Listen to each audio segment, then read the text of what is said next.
Euphorics IV from 99's number 70.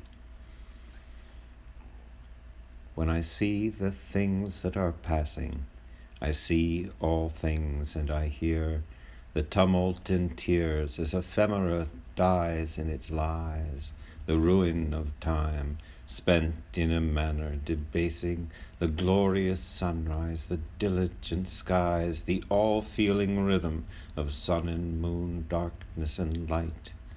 Beauty wears no disguise as she runs from the blind in the night. And from this the dawn came the wind, and she moved like a breeze brings light to Hesperides, guarding the golden with apples of sunlight, as knowing begins where not knowing ends. Divinity offers no miracles, and God is man-fearing, in him the illusion contained in a symbol that's neither the moon nor the sun.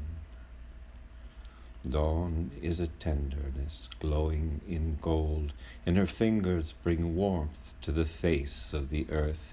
I will watch as a nothing rises from nothing, as a new something starts to unfold from an anything, everything, dusting off darkness's residue, to continue as joy in a clarity absent of any one thing but the breath of the blue of the sea.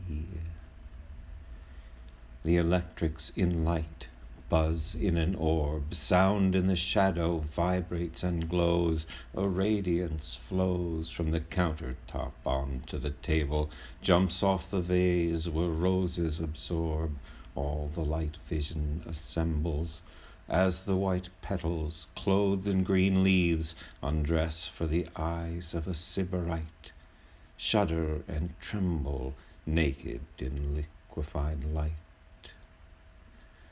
I will write of light, or it's willed that I do, the shadows that strain through the planes of the brain, and diffident windows that mirror a mirror, look out of and into the light that is like the water that flows through a flambeau-flecked corridor, red as the lava-filled veins rich with ore that channel the purview streaming through 9 inner doors.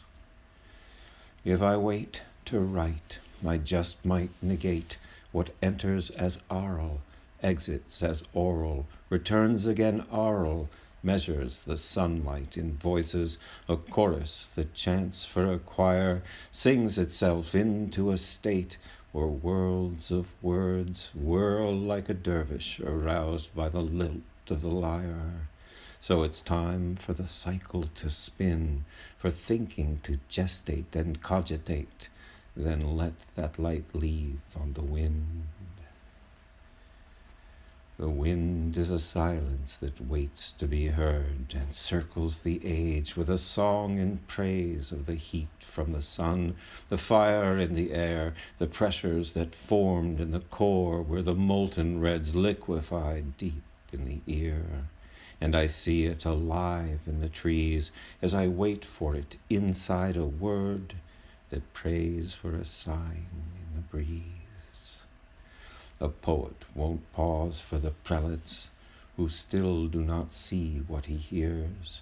For a moment his hope disappears when sunlight lies down in the clouds, but reappears when he looks in where his love is an intimate secret, alive and unbowed, awake in a revelation that watches two sleeping as one.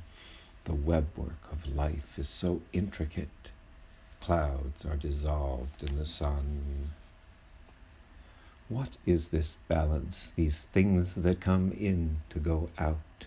Where is the plinth of the tower? What is the truth of the water that stiffens the mortar, or the block that builds onto a block? Are they good with the height they've become?